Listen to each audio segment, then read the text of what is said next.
Depending on your particular preferences, geography was either your best or worst subject in school. There do not appear to be many in-betweens with that. Growing up, children either enjoy studying geography and have a sense of where everything goes on a map, or they despise it and have negative recollections of the subject from their school years. Even now, technology has made geography largely the same. With GPS navigation in automobiles and cell phones, you don't need to know where everything is in your city or what orientation you're in. Simply enter an address into the GPS and you're off. However, having a rudimentary understanding of geography and a sense of your surroundings can be extremely beneficial.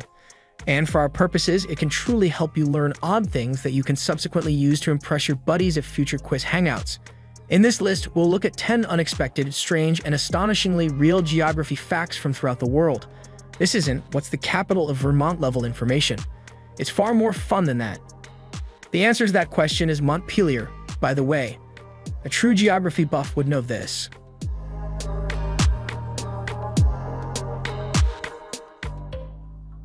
Straddling Continents.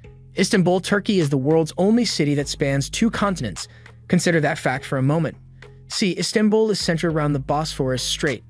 That is a natural strait connecting the Black Sea to the north and the Sea of Marmara to the south.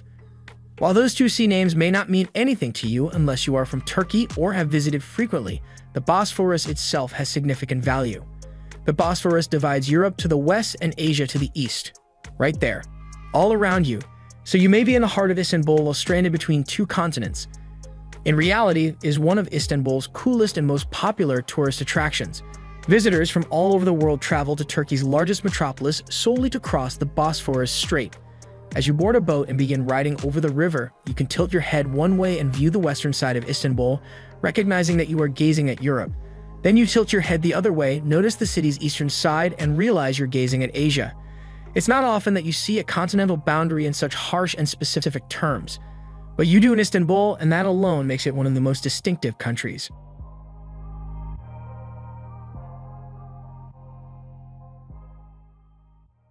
What's in a name? The world is a vast place with an uncountable number of cities, towns, villages, and other locations named in whatever local language is most prevalent.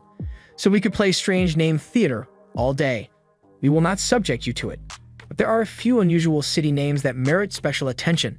Take the city of Batman in Turkey as an example. It is also not a small town with a population of approximately 500,000.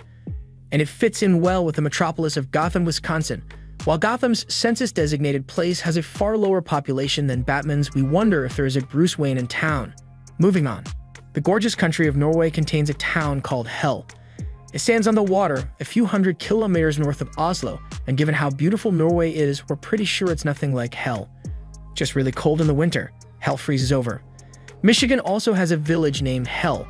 According to the most recent population count, 72 brave souls dwell in that small Livingston County village.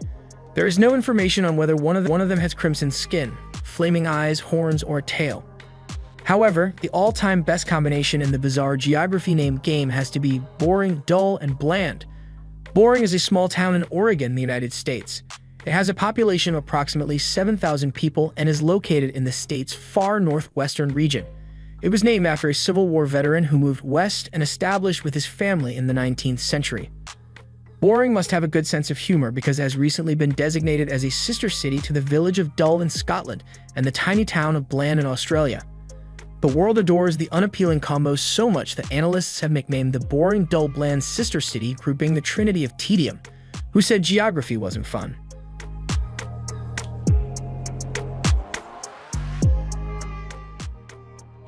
Deserted deserts. The world's largest desert is, drumroll please, Antarctica.